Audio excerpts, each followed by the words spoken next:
ก็คือนรกเปรตอสุรกายสัตว์เดรัจฉานกรรมนั้นเป็นตัวกำหนดชีวิตจิตใจรูปร่างกำหนดรูปร่างชีวิตจิตใจตลอดถึงสติปัญญาแล้วก็ภพภูมิฐานะรูปร่างอย่างนี้เป็นต้นเป็นตัวที่เราเกิดมาเนี่ยพระพุทธเจ้าตรัสว่าทุกคนย่อมเป็นไปตามกรรมมีบาลีรับรองว่ากรรมุนาวัตติโลโกวัตติโลโกสัตว์โลกย่อมเป็นไปตามกรรมย่อมเป็นไปตามกรรมดังที่ว่าไปเมื่อกี้นี่ว่าทำกรรมดีก็ย่อมได้ดีทำกรรมชั่วก็ได้ผลชั่วเพราะทำไปแล้วก็ไปอยู่ที่จิตผลน่ะไปอยู่ที่จิตไปสั่งสมอยู่ที่จิตแล้วก็จิตเป็นตัวติดตามไปตามกรรมมีบาลีรับรองว่าจิตเตนะนิยติโลโกสัตว์โลกอันจิตย่อมนำไปสัตว์โลกอันจิตย่อมนำไปหมายความว่าจิตนั้นคือสัตว์ที่เกิดขึ้นมาในโลกนี้ไปสู่ภพภูมิต่างๆเป็นไปตามกรรมแล้วก็ไปด้วยจิตเป็นตัวไปอันจิตย่อมนำไปจิตเป็นตัวไปจิตได้สั่งสมอบรมกรรมต่างๆไว้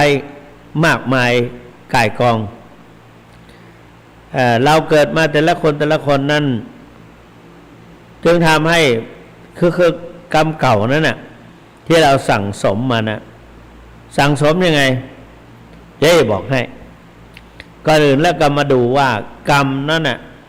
โดยย่อมีสองหนึ่งเป็นกุศลกรรมแปลว่ากรรมดีสองอกุศลกรรมแปลว่ากรรมชั่วก็แล้วกันอกุศลกรรมนะแล้วก็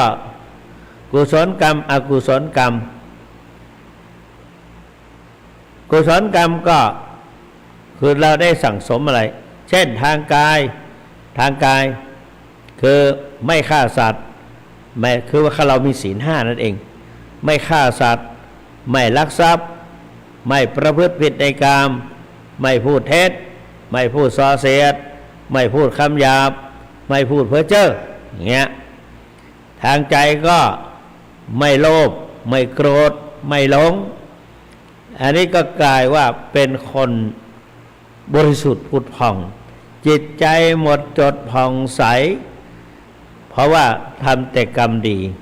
เนี่ยทำแต่กรรมดีทำแต่ความดีความดีนั่นก็ย่อมเกิดขึ้นในจิตใจทำให้จิตใจสะอาดบริสุทธิ์ไม่เศร้าหมองบาลีรับรองเมื่อกี้ว่าจิตเตอสังกิริเถเมื่อจิตไม่เศร้าหมอง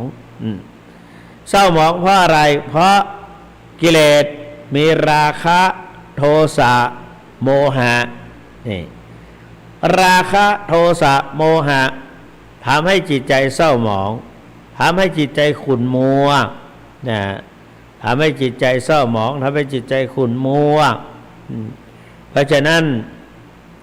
เราก็จะต้องรักษาศีลนะทีนี้ทางวาจาก็สิ่งที่เป็นทางจิตใจจะเศร้าหมองได้ก็คือ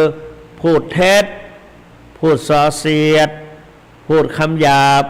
พูดเพ้อเจ้อไร้สาระพูดไปแล้วไม่ได้ประโยชน์อะไรไม่เกิดประโยชน์อะไร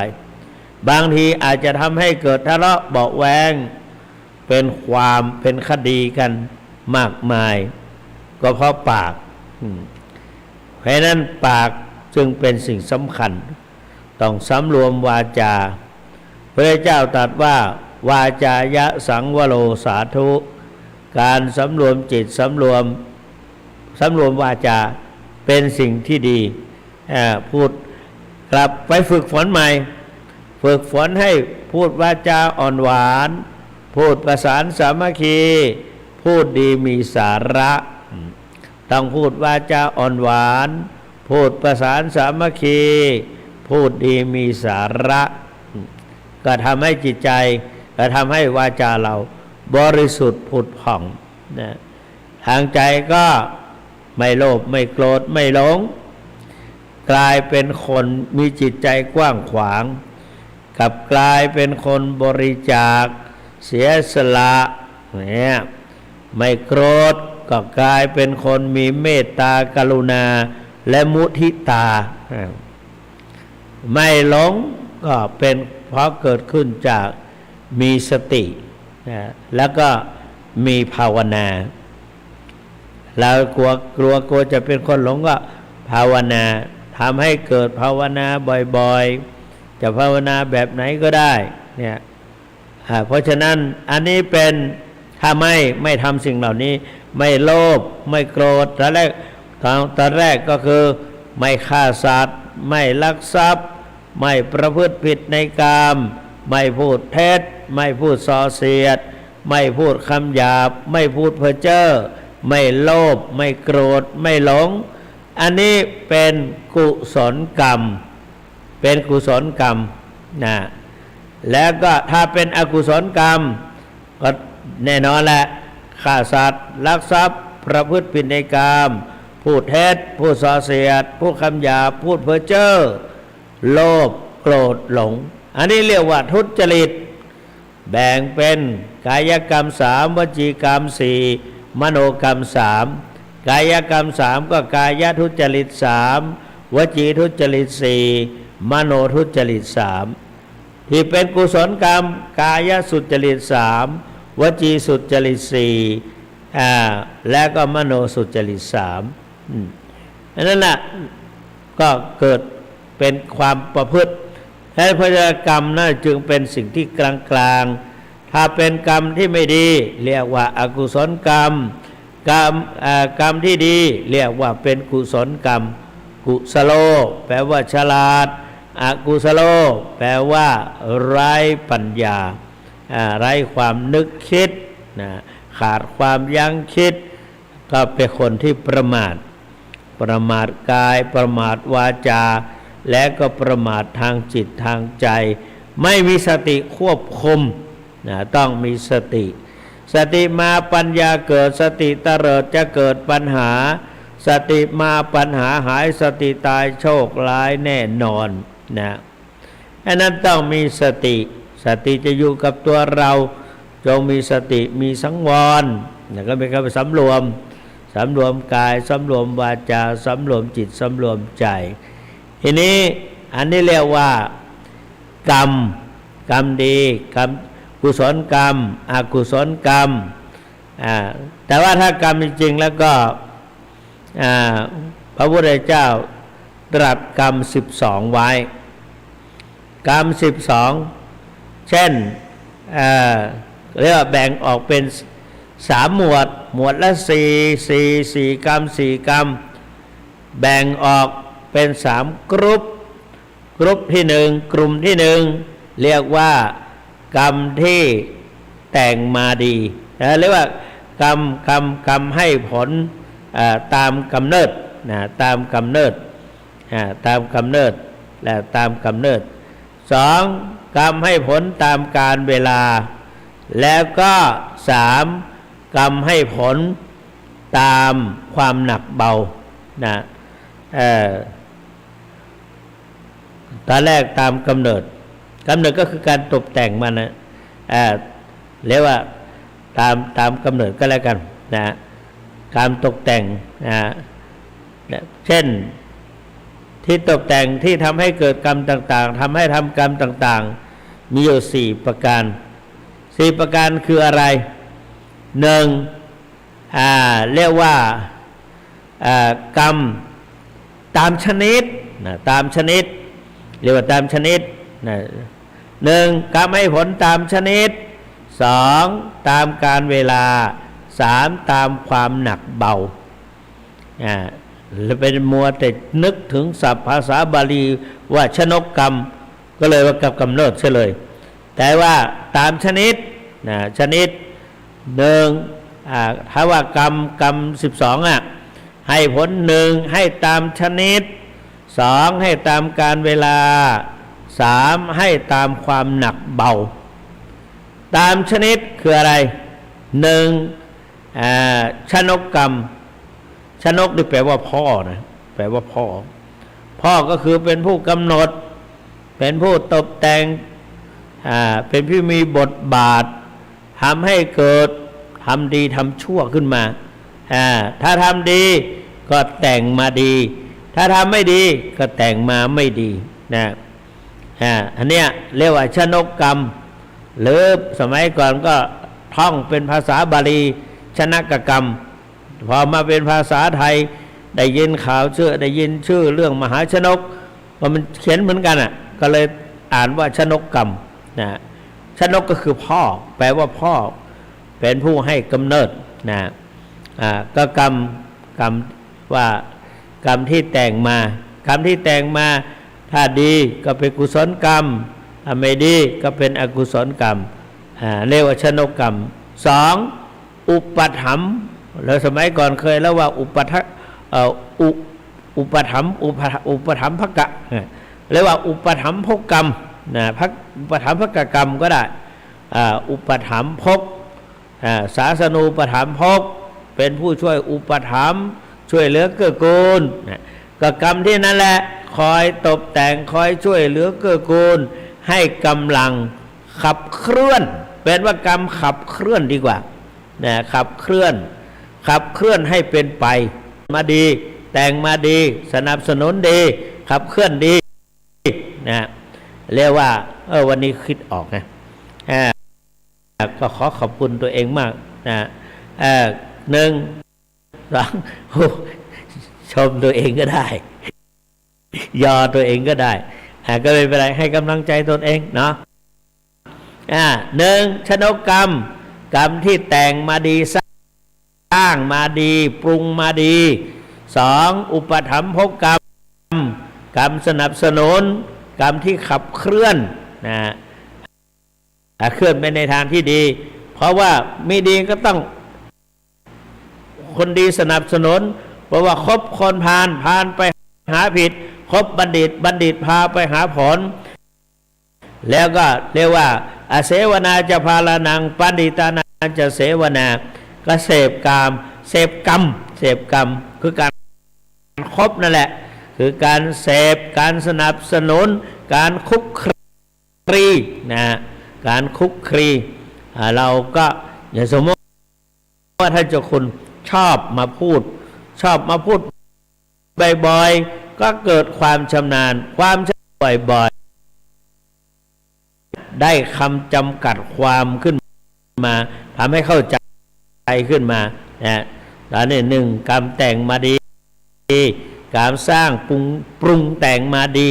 ปรุงแต่งถูกบทถูกแบบถูกบทหมดจดเหมาะเจาะนะหมดจดเหมาะเจาะถ้าแต่งมาดีเพราะนั้นก็กรรมขับเคลื่อนกรรมสนับสนุน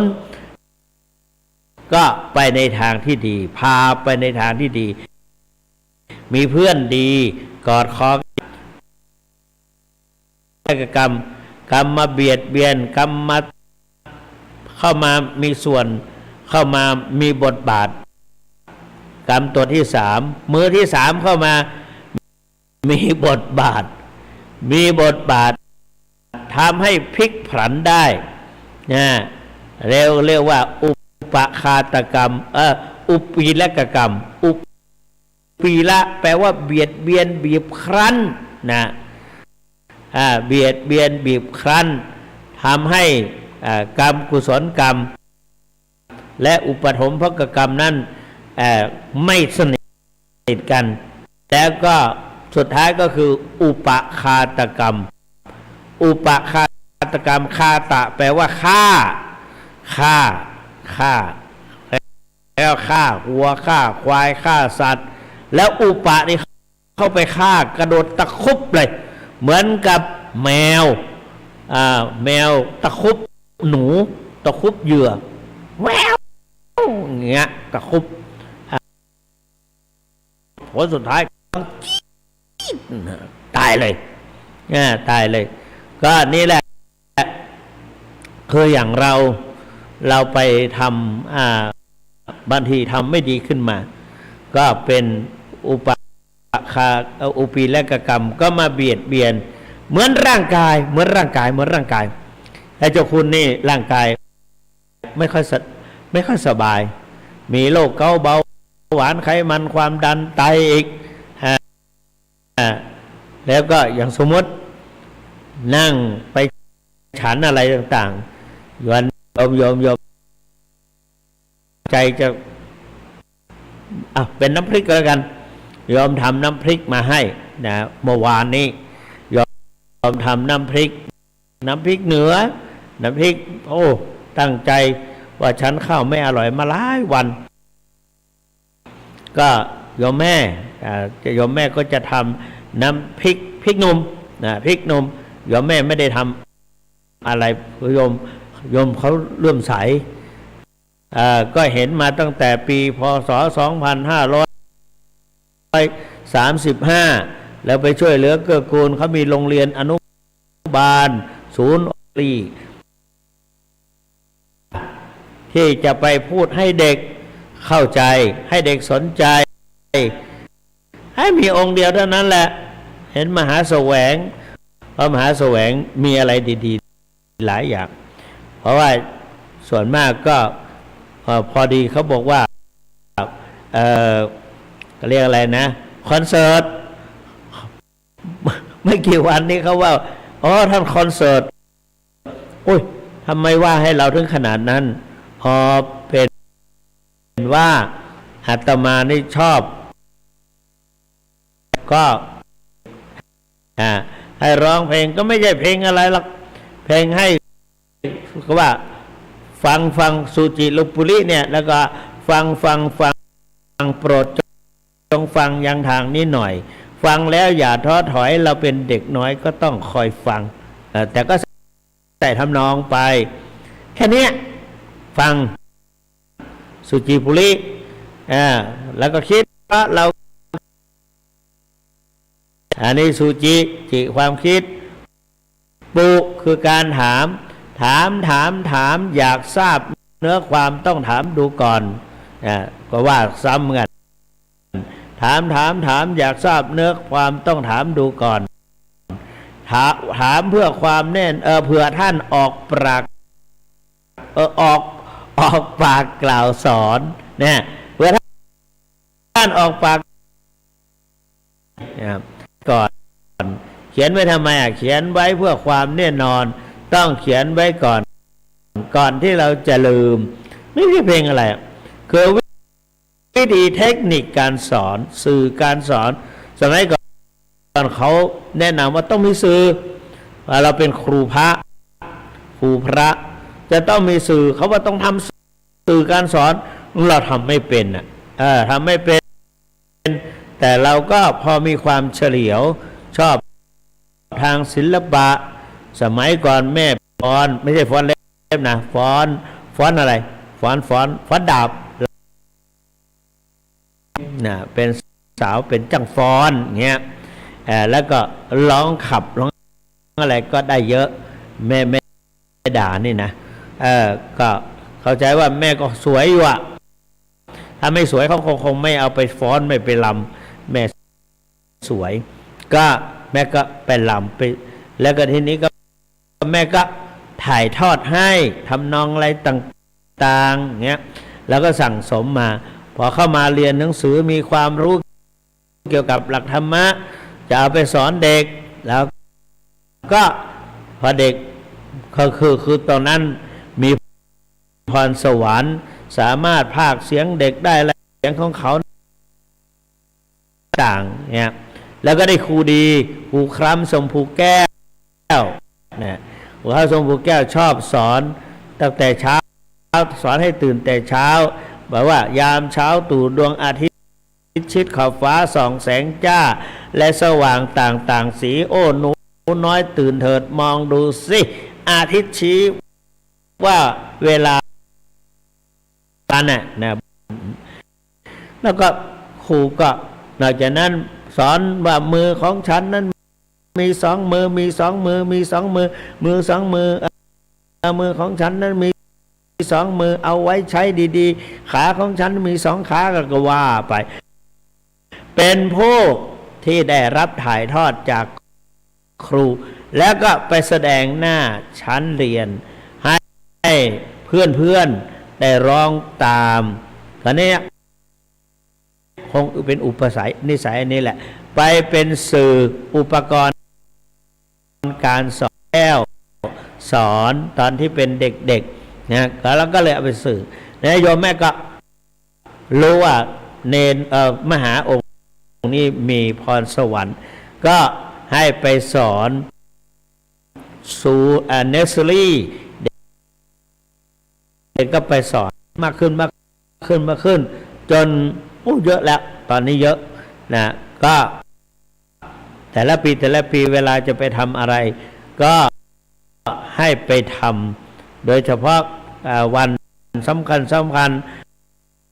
ให้ไปทำพิธีกรรมอะไรต่างๆเด็กฟังนะเอาองค์อื่นไปไม่ฟังเพราะเราสังเกตดูเด็กเปลี่ยนเทคนิคทันทีทันใดให้เขาสนใจอีกทางหนึ่งสนใจอีกทางหนึ่งบางทีก็พรมน้ำมนต์ไปบ้างอะไรบ้างเงี้ยก็โยมก็แก่แล้วเนี่ยอายุรุ่นเราคราวเดียวกับแม่ดาแม่มีลูกชายที่จริงเขาก็มีลูกสาวคนหนึ่งแต่ว่าแก่กันหมดละ60 กว่าทั้งนั้นแหละเราก็แก่แล้วเราก็จะ70ละก็แล้วก็เป็นพระเถระผู้ใหญ่ก็ช่วยเหลือได้คงจะมั่นคงในพระศาสนาเราก็มีความรับผิดชอบมีสติอยู่ก็นะก็เราก็เขาก็รักเหมือนลูกเขาก็บอกว่าเป็นลูกชายก็ส่งอะไรมาให้บางทีเราถามว่าถ้าเป็นไงบ้างตั้งแต่ฉีดวัคซีนมากินอะไรก็ไม่ค่อยอร่อยเราก็ไม่โทษวัคซีนพอดีลืมนึกไปเราอายุจะ70แล้วเนี่ยมันก็ต้องลิ้นมันก็กร่อยไปบ้างอะไรมาทับถมบ้างมันก็ต้องเปลี่ยนเพราะว่าวัยมันใกล้จะหมดแล้วนะวัยใกล้จะหมดใกล้จะกลับบ้านเก่าบ้านเดิมแล้วมันก็ต้องเปลี่ยนน่ะเขาว่าเป็นกฎอนิจจังทางนั้นไม่ทันคิดพอเห็นฤทธิ์อนิจจังลงหน้าเหงาว่าโอ้ของเรามามัวเมานิจจังจีรังการเพราะนั้นอนิจจังทั้งนั้นแหละพอมองเห็นกฎธรรมชาติแก่ไปแล้วถ้าประสบการณ์ท่านมีที่เรากินไม่อร่อยเป็นอย่างงั้นน่ะไม่ใช่อะไรหรอกอย่าไปโทษตรงนั้นตรงนี้เป็นเพราะอายุเราเยอะแล้วไม่รู้ไม่เคยบอกงั้นเราก็ได้สติสะดุ้งใช่เราก็ไม่คิดว่าเราแก่นะเราคิดว่าเรายังธรรมดาอยู่นะก็นั่นแหละแต่ว่าก็รู้แล้วว่าทุกวันนี้เราแก่ไปทุกวันก็ใครมันนิมนต์ไปไกลๆเรายังไม่กล้าแล้วจะขึ้นสู่ที่สูงก็ต้องมีคนหนุ่มๆหรือมีเด็กๆหรือว่ามีคนที่แข็งแรงกว่าเรามาช่วยพยุงขึ้นบันไดแล้วจะลงจากที่สูงลงสู่ที่ต่ำเราก็ยังเที่ยวคว้าหาแขนคนอื่นแสดงว่าเราแก่แล้วแต่ว่าใจเราไม่ยอมรับนั่นเองไม่รู้ไม่คุยกับคนนี้เนี่ยก็มาสอนตนเองสอนตนเองว่าเราแก่แล้วนะพายาชาลาดามโมเหเรามีความแก่เป็นธรรมดาชาลังอนัตติโตล่วงพ้นความแก่ไปไม่ได้พระพุทธเจ้าตรัสว่าชราชัชลิตาชราชัชลิตาอะไรนะชราชัชลิตานั่นน่ะเพราะว่าเราแก่ชราค้ำคร่าแล้วเนี่ยก็อวัยวะต่างๆก็มันได้แต่คนแก่จึงล้มง่ายตกบันไดง่ายเพราะเรานึกที่สุด แต่ที่จริงไม่ยังไม่พ้นจึงทำให้สะดุดล้มได้ง่ายวันนี้ก็เหมือนกันนะโยมบางคนที่เราถามถึงเขาบอกตอนนี้ไม่ค่อยไปไหนแล้วขาหัก2 ครั้งแล้วแล้วก็โยมแม่ก็บอกว่าแก่แล้วนะแล้วต้องมีสติโยมที่ขาหัก2 ครั้งนั้นเขาก็ยังนึกว่าไม่แก่ไปไหนก็พูดเขาก็เลยต้องระวังแล้วก็สะท้อนมาถึงตนเองใช่ก็เลยไม่ไปแล้วธรรมกายวันที่7นี้วัดพระธรรมกายนิมนต์เจ้าอาวาสพระอารามหลวงเจ้าสำนักเรียนไปรับรางวัลอุปกรณ์การรับรางวัลสนับสนุน การศึกษาบาลีไปรับรางวัลอุปกรณ์เครื่องนะแล้วก็ไปรับหนังสือเห็นว่าจะให้เยอะเหมือนกันนะอุปกรณ์อะไรต่างๆจะให้เยอะเหมือนกันแต่ก็เขาก็ต้องการให้เจ้าสำนักเรียนไปปีนี้สอบปรริญญาธรรม9ได้ตั้ง4 รูปนะ4 รูปประโยค8 2 1 รูปแล้วประโยค7ก็ไม่มีประโยค6 2 รูปประโยค5 8 รูปประโยค4 2 รูปหรือ4 รูปเนี่ยแหละประโยค3 6 รูปประโยค2อีกเท่าไหร่ก็สอบได้เยอะก็อย่างเงี้ยก็ในสำนักต่างๆก็จะให้รางวัลแต่ว่าอยากให้เจ้าอาวาสเจ้าสำนักเรียนไปตอนแรกก็นึกว่าจะไปอยู่นะไม่นึกถึงไป6 ล้มนะไป6 ล้มที่สนามบินวันที่6นะที่ผ่านมานะเดือนกรกฎาคมนะเป็นล้มเข่าแตกต่อไปก็ต้องระวังต้องมีสติมีสำรวมทีนี้มาทวนถึงว่ากรรมก็มีกรรมเข้ามาเบียดเบียนแล้วก็อุปฆาตกรรมอันนี้กรรมแต่งมาดีกรรมอุปถัมภ์กรรมขับเคลื่อนหรือกรรมสนับสนุนอันนี้เรียกว่ากรรมเรียกว่ากรรมที่แต่งมาดีกรรมที่แต่งมาเรียกว่าอะไรนะให้ชนิดตามชนิดกรรมตามชนิดมีอยู่4 ข้อต่อมาก็ให้ผลในเวลาไหนก็แบ่งออกเป็น4 หัวข้อเหมือนกัน1ทิฏฐเวทนิยกรรมให้ผลในปัจจุบันทำเดี๋ยวนี้ได้เดี๋ยวนี้เช่นยิงเขาโป้งถูกจับทันทียิงเขาไปต่อสู้เขาไปเขาก็โดนบ้างเขาก็ชกสวนมาอย่างเงี้ยก็ถูกบ้างเนี่ยก็ได้รับผลกรรมได้รับผลกรรมในให้ผลในปัจจุบันได้ผลในปัจจุบันแล้วก็ในทิฏฐเวทนิกรรมอุปัชชเวทนิยกรรมให้ผลในวันพรุ่งนี้ให้ผลในวันสัปดาห์อีกสัปดาห์หนึ่งให้ผลในวันหน้าให้ผลในวันต่อไปทำให้ผลสัปดาห์ต่อไปเดือนต่อไปปีต่อไปเนี่ยให้ผลในวันหน้าให้ในวันพรุ่งนี้1ทิฏฐเวทนิยกรรมให้ผลในวันนี้2อุปชัชเวทนิยกรรมให้ผลในวันพรุ่งนี้และก็อปรเวทนิยกรรมให้ผลในวันต่อไปยังไม่ให้มีก็ให้เลื่อนไปจนกลายเป็นกรรมตัวที่4เรียกว่าอโหสิกรรมเลิกให้ผลแล้วเลิกให้ผลนี่อันนี้อย่างที่ทำเวทยกรรมนี่ให้ผลในวันนี้เราทำอะไรสมมติว่าแกงอาหารโยมทำอาหารตั้งกระทะแกงหน่อไม้แกงหน่อหวานตั้งแล้วโอ้โหกลิ่นฉุนเลยเนี่ยว่าตักมาชิมดูพรอดก็รู้เลยขาดอะไรก็เติมเสร็จเรียบร้อยก็ตักมาอุ่นๆกินข้าวกับแกงหน่อไม้แต่ก็ระวังมีโรคเกาต์เบาโรคเกาต์โรคข้อแข้งโรคอะไรต่างๆก็ระวังว่าโรคเกาต์นี่มันกินไปทั่วทุกหนทุกแห่งที่มีกระดูกต่อข้อพับต่างๆบางทีก็เจ็บโอ้โหอยู่เฉยๆเจ็บออกมาพองบวมตามข้อมือข้อเท้าแต่ก็ฉันยากินยาแต่ว่ากินยามากๆก็ไม่ดีนะ ไปเล่นงานที่ไตปัจจุบันนี้เห็นพระสงฆ์ฟอกไตกันเยอะที่อกได้เห็นติดผ้าอะไรอยู่นั่นเราก็หวาดเสียวเหมือนกันเจ้าคุณสุวรรณมีไตข้างเดียวตั้งแต่ปีพุทธศักราช 2518 ถามว่ากลัวไหมกลัวเหมือนกันแต่ว่าถึงคราวมันก็ไม่ต้องกลัวละเหมือนกับเขาให้ผ่าตัด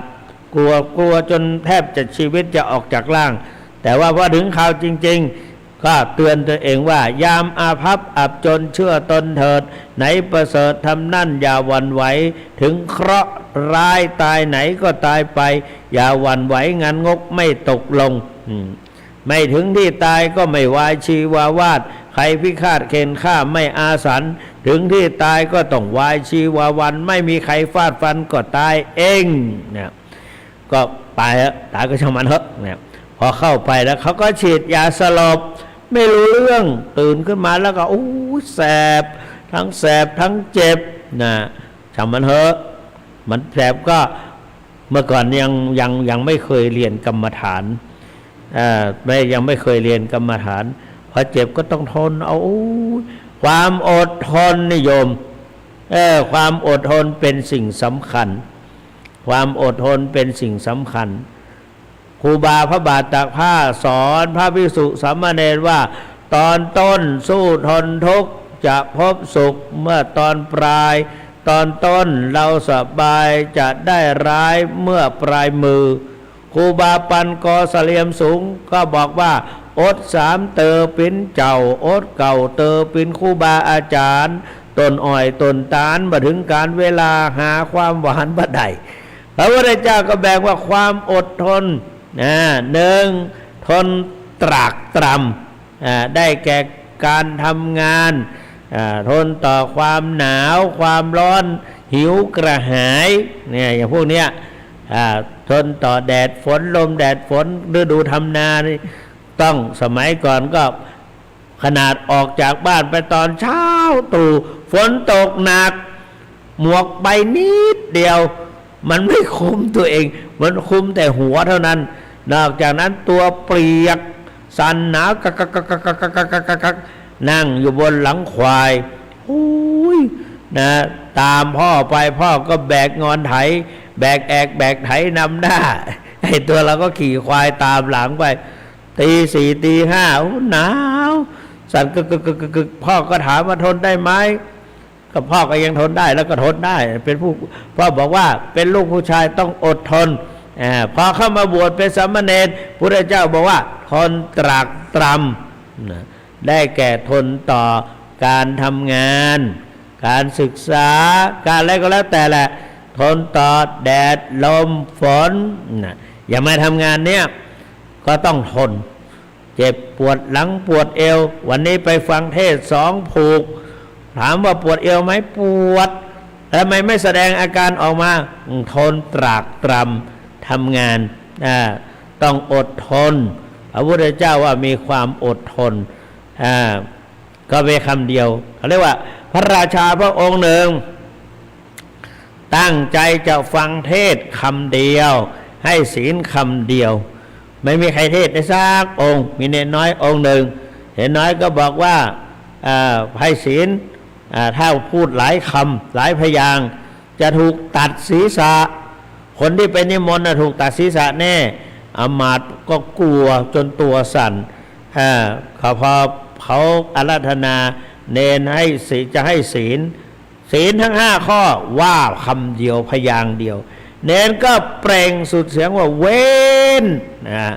พระราชคนองค์จันทร์นั้นไม่รู้เรื่องมีพระราชาพระองค์เดียวพระสวนลั่นพอทำไมถึงพระสวนก็คำแปลก็คือเวรมณีเวรมณีปานาติปาตาเวรมณีเว้นจากฆ่าสัตว์อธินาทานาเวรมณีแปลว่าเว้นแปลว่าเว้นก็จนถึงทุกข้อแหละเว้นก็เนี่ยพอมาเทศพระมาจโลกาธิปติสามเนนตั้งนะโมแล้วจะขึ้นเทศเนนก็บอกว่าอดพระราชาพระสวนเพราะนั้นมีความอดทนไว้คนเกษตรกรรมคนทำงานต่างๆเขาก็หนึ่ง ทนตรากตรำหรือทนกรากกรำสองทนลำบากทนลำบากก็ได้แก่พวกเราเป็นไข้เจ็บป่วยเป็นไข้เจ็บไข้ได้ป่วยไม่ร้องไม่ระงมออกมาไม่แสดงอาการทำให้คนอื่นรำคาญทำให้คนอื่นไม่สบายใจเพราะนั้นก็สอนในทางพุทธศาสนาสอนให้พิจารณากำหนดเจ็บหนอเจ็บหนอเจ็บหนอนะแล้วโดยพิจารณาว่าพยาธิธัมโมหิเรามีความเจ็บไข้เป็นธรรมดาพยาธิงานาติโตล่วงพ้นความเจ็บไข้ไปไม่ได้นะความเจ็บไข้จะเกิดขึ้นมีสาเหตุหนึ่งอะไรหนึ่งอาหารนะหนึ่งอาหารแล้วก็เกิดจากแล้วจะคุณเป็นโรคเกาต์ก็เกิดจากอาหารสองอะไรสองหนึ่งอาหารสองอากาศหนึ่งอุตุหนึ่งอุตุฤดูการเปลี่ยนแปลงฤดูถ้าเจ็บไข้ได้ป่วยไม่มีใครที่จะชอบไปดูที่คลินิกโอ้เต็มนั่นแหละแล้วเปลี่ยนแปลงฤดูนะสองอาหารที่เรากินเข้าไปก็แสลง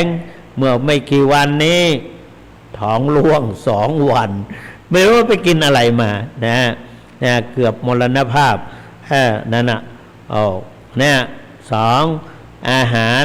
สามกรรมเก่ากรรมเก่าอยู่ดีๆก็เจ็บตรงนั้นมาปวดตรงนั้นมาอันนี้ก็พระพุทธเจ้านั่งกรรมฐานอยู่พอดีวันนั้นพระพุทธเจ้าเสด็จนั่งสมาธิภาวนาโรคปวดพระเศียรนะพัดเนตรพระพักก็ใบหน้านะแดงกร่ำพระเชโทไหลสิบเหงื่ออานนท์ก็เห็นขนาดก็คานเข้าไปถามข้าแต่พระองค์ผู้เจริญพระองค์ทรงประชวรหรือพระเจ้าข้าพระพุทธเจ้าว่าใช่แล้วอานนท์เนี่ยแล้วก็จะไปบอกหมอกรมลพัฒน์พระพุทธเจ้าไม่ว่าพรุ่งนี้หายแล้วคืนนี้ก็หายแล้วแป๊บเดียวนนท์ไม่ต้องไปหรอกพระพุทธเจ้าตั้งใจจะให้เป็นไปตามกรรมกรรมุนาวัตติโลโกสัตว์โลกย่อมเป็นไปตามกรรมเพราะนั้นก็เป็นกรรมเก่าในอดีตชาติเคยไปลัก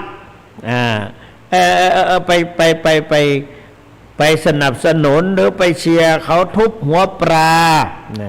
เป็นลูกประมงเนี่ยเขาทุบหัวปลาได้ปลามาก็เขาก็เอาจับปลาแล้วก็เอาหัวไปที่ขอบเรือแล้วก็เอาค้อนตีให้ปลาตายปลาก็ตีดิ้นพรวดเด็กนะก็ดีอกดีใจคือพระพุทธเจ้าเรานะตบมือขอดูตัวอีกตัวหนึ่ง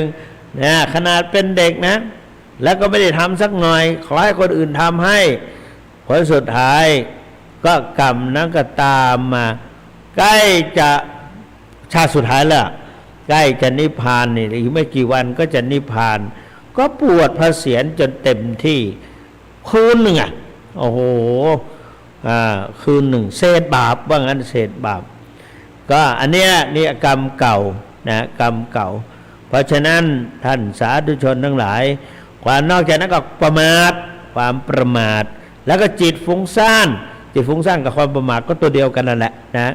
ก็ทำให้อาจจะพลาดพลั้งบ้างหรือจิตฟุ้งซ่านก็อาจจะเครียดทำให้เกิดโรคภัยไข้เจ็บมานะอันนี้ทนลำบากทนเจ็บใจก็คือถูกกระทบกระทั่งถูกกระแนกกระแหน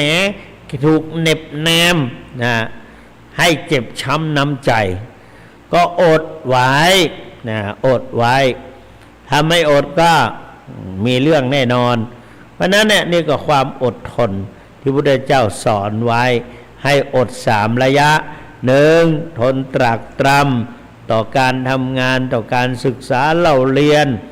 ต่อการประพฤติปฏิบัติต้องมีความอดทนถ้าไม่อดทนเนี่ยก็ไม่สามารถประสบความสำเร็จได้พระพุทธเจ้าอดทนทรงกัด กดพระทนด้วยพระทนกดพระตาลุด้วยพระชิวหาจนพระเสโทไหลออกจากพระกัจฉาได้ทับทุกขเวทนาอย่างแรงกล้านี่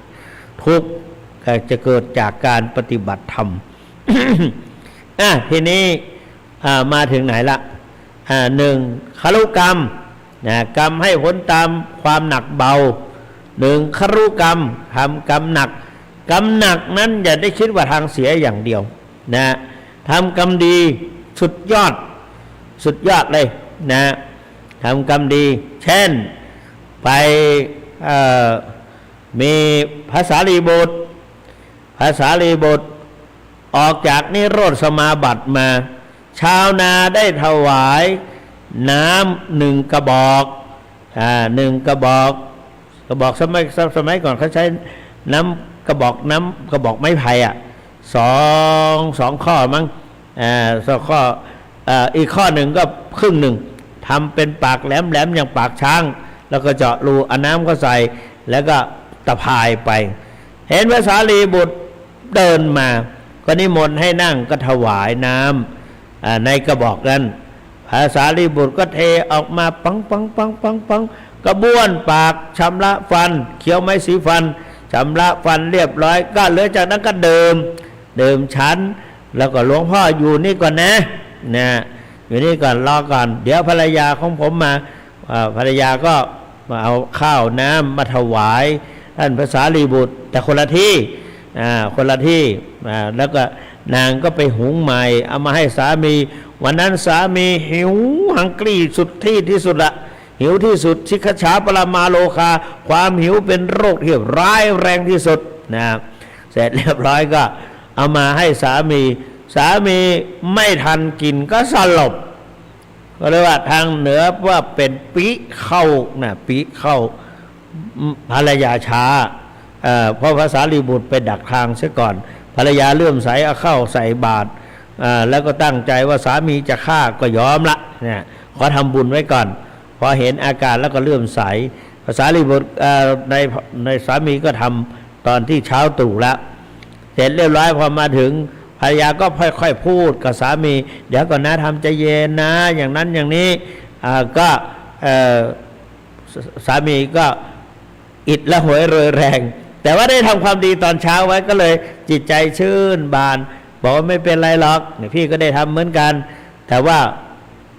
ตาลายวนเวียนพยาก็ประคองเป็นอะไรแล้วก็แค่นั้นก็หลับคลอกภรรยาก็พยายามดึงนั่งอยู่กับบนจอมปลวกสามีก็เอาเหยียดขาลงคณาลงไปเที่ยวทางลงแปลงนาแล้วก็นอกจากนั้นก็เอาหัวหนุนขาเมียภรรยาแล้วก็หลับไปสะดุ้งตื่นขึ้นมายังไม่ทานข้าวขี้ไถกลายเป็นทองคำไปทั้งหมดเลยกลายเป็นอนุเศรษฐีเห็นไหม นี่หาทำกรรมหนักไหมหนักแต่ว่าพระสารีบุตรหิวเป็นอย่างยิ่งออกจากนิโรธสมาบัติได้หิวได้ฉันข้าวไปแล้วก็เกือบไปภรรยาก็เกือบถูกสามีฆ่าตายสามีก็ได้ทำกรรมหนักก็เป็นลบล้างกรรมทั้งหมดก็ได้กลายเป็นอันนี้เรียกว่าครุกรรมในทางที่ดีครุกรรมในทางที่ผิดเขาเป็นอกุศลกรรมเช่นกล่องข้าวน้อยข้าแม่จังหวัดสกลนครใช่ป่ะไม่รู้นะเรนูเนี่ยจังหวัดอะไรไม่รู้แยกออกมาจากจังหวัดอะไรช่างมันเถอะจังหวัดอะไรก็ช่างเนาะแยกออกมาสมัยก่อนไปด้วยกล่องไปดูกล่องข้าวน้อยข้าแม่เจดีย์กล่องข้าวน้อยข้าแม่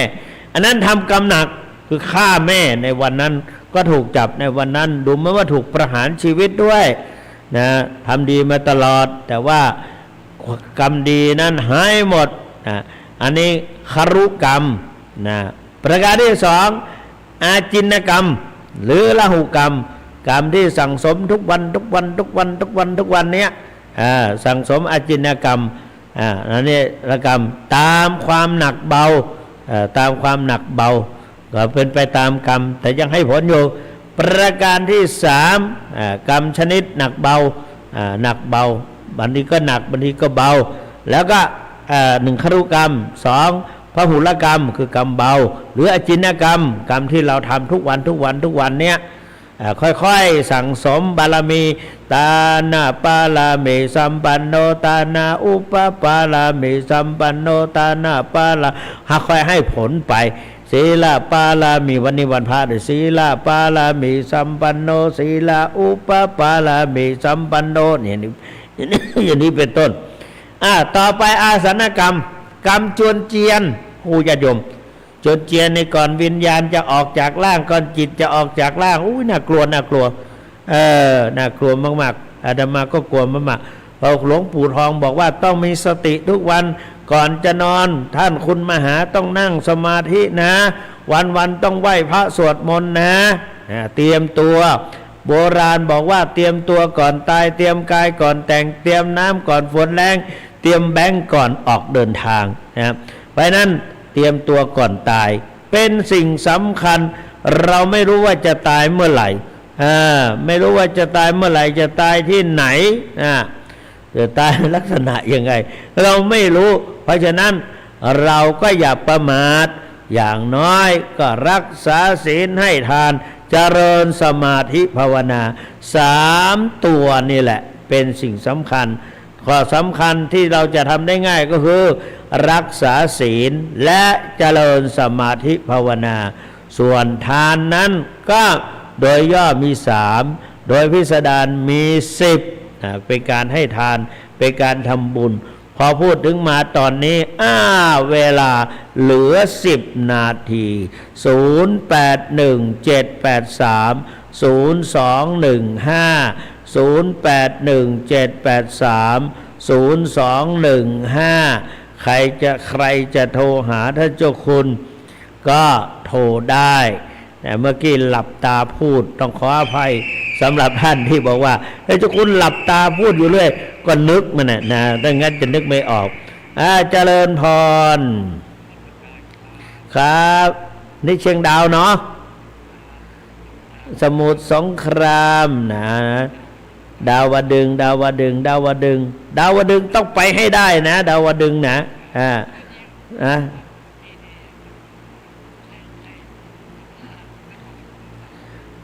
ไม่ใช่โน่นอยู่จังหวัดอีสานโน่นนะของข้าน้อยข้าแม่นะนครอะไรอาตมาลืมไปแล้วนะเดี๋ยวก็คิดออกว่าไว้พูดวันใหม่ขอบคุณมากนะอายุวันโนสุขังพลังกดปิดหน่อยลุง081783เจริญพรวันนี้พี่จะฮื้อไว้นั่น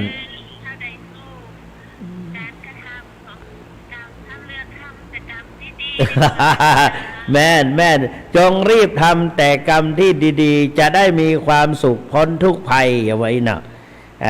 อายุวันโนสุขังพลังกดผิดกรรมนะกดปิดกรรม081เจริญพรเจ้านี่โทรจากไหนปะคอยใต้ยายแดงนะรู้สึกดีใจเนอะอันนี้ญาติโยมประจำมาเนาะนะมีเจียงดาวดึงแล้วก็สันทรายบันทินะแล้วก็เงียบแล้วฮันละ0817ขอบคุณจะนักเด้ออายุวันโนสุขังพลัง0817830215 หรือ8นาทีใครได้ฟังโทรเข้าไปหาเจ้าคุณหน่อยนะเพราะว่าจะเป็นกำลังใจเป็นยาที่จริงตั้งใจจะพูดในเรื่องกรรมนั้นแต่ไปพับหนังสือแล้วก็เลยลืมเลยนะก็พูดไปตามจิตที่นึกคิดได้ในปัจจุบันก็ดีเหมือนกันนะดีเหมือนกันบางสิ่งบางอย่างเหมือนเราได้อาหารมาเนี่ยจะเอามาปรุงอย่างเดิมมาไปเทศมาเนี่ยไปเทศมาได้ผักนั้นมาผักนี้มาให้โซเฟอร์บอกว่าวันพรุ่งนี้ให้ภรรยาของคุณปรุงให้หน่อยนะเนี่ยเขาก็ปรุงอย่างอื่นมาเจริญพรเจ้านี่เธอจากไหนสักกะแปง นะโอ้ได้สังเกตนะอายุวันโนสุขังปลังเนอขอบคุณเจ้าหลาย081กดปิดกรรมโยมกดปิดกรรม0817บางหูนะ0817830215คนอื่นจะได้โทรเข้ามาขอบคุณมากๆโยมนะฮะ0817830215หรือ7นาทีนะบางทีอย่างยะเขาจะไปเราจะไปพูดมันก็พูดไม่ได้ลืมไปแต่ก็เอาไว้โอกาสแน่นะเหมือนกับเราดำรงชีวิตดำเนินชีวิตว่าอันนี้จะเอาไว้แกงได้มานี่จะรีบไปแกงไปทำเลยแต่เผอิญภรรยาอยู่ตั้งบ้านหรือว่าอันนี้กำลังทำอาหารนี่เรียบร้อยอันนี้ไว้แกงมันผู้บ่นะประเทศมาเหมือนกันฉันเตือนลืมไปเหรอได้กิจกรรมก็เป็นอย่างละจังมันเตอะก็ให้ไปอย่างวันนี้ได้เห็ดลมกระเช้าหนึ่งจะเข้าลงครัวก็ไม่พอหรอกคนเยอะพระเยอะโยมเยอะก็เลยให้อุบาสกแล้วก็พรุ่งนี้เขาก็จะทำถวายเจ้าคุณเนี่ยทำอะไรก็ไม่รู้แล้วแต่เขาก็มีระยะนี้พอได้เป็นเจ้าคณะอำเภอมาก็พระที่อยู่ในป่าในดอยเขาก็มีเห็ดมาให้ไม่มีอะไรมาคารวะก็เอาเห็ดหล่มมาคารวะก็ถามว่าดีไหมก็ดีแต่แล้วเราทำไม่เป็นนะแล้วก็จะไปให้ใครทำให้เจาะจงก็ไม่ได้ก็เลยเอาเลี่ยงเอาไปให้เดี๋ยวพวกนี้เขาก็ทำมาให้เรานะก็ไม่เป็นไรมาก็ถือว่าเป็นเจ้าของใหม่ประเคนใช่ให้พรใช่ใหม่ก็ถือว่าเป็นอาหารใหม่แต่ถ้าเราทำสุกด้วยมือตนเองก็ไม่ค่อยเข้าท่านะมันมีอาบัติอยู่0817830215วันนี้พูดเรื่องกรรมนั้นเป็นไปแล้วสั่งสมกรรมได้ทำกุศลกรรมกุศลกรรมก็ให้ผลนะแต่ว่าบางทีนะไม่ควรจะลดตัวลงไปเราได้ทำความดีมาโดยตลอดนิทานละครภาพยนตร์ไม่ว่าจะเป็นของประเทศหรือต่างประเทศเราสังเกตดูแม้แต่ว่าในที่สำคัญก็เจริญพรนี่ลำปางดีแล้วแต่วันนี้ฟังปิดจะได้พ้องสาระหนักเนาะวันนี้ก็ตั้งใจขนาดเลยโยมเฮ้ยวันนี้นะนั่นน่ะสาธุอนุโมทนาเตยเนอเสียงไม้สายไม้เข้ามากดปิดกรรมกดปิดกรรมสายไม้เข้ามาแล้วนะเจริญพรได้โทรมาจากไหน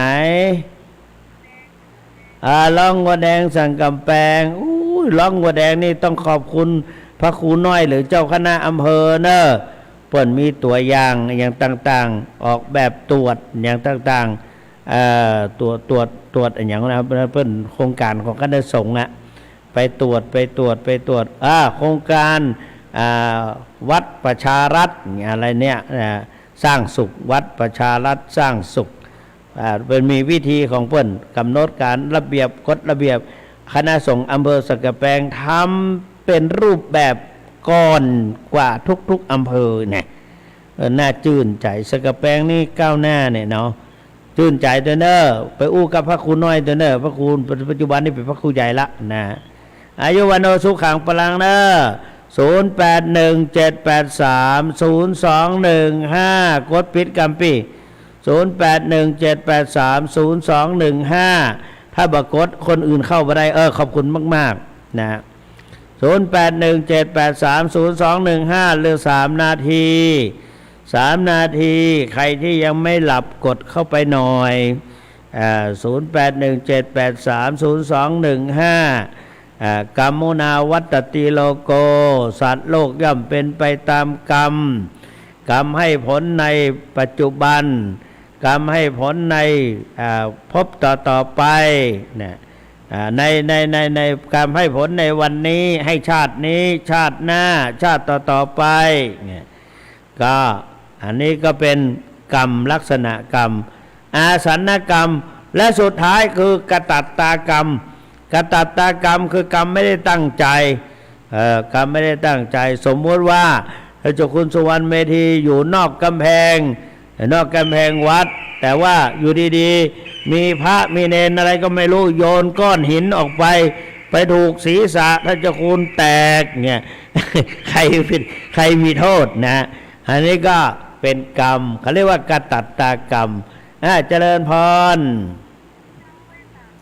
เจ้านี่เธอจากไหนฮะแม่ริมเนาะวันนี้แม่ริมได้ยินชัดดีเนาะชัดแจ๋วเท่านี้ท่านเจ้าคุณบรรยายวันนี้คือคะแนนสักเท่าใดเนี่ยคร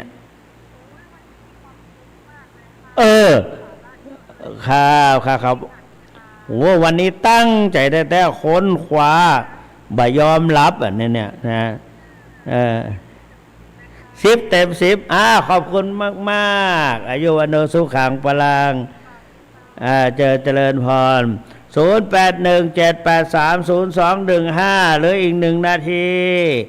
0817830215เหลืออีก1 นาที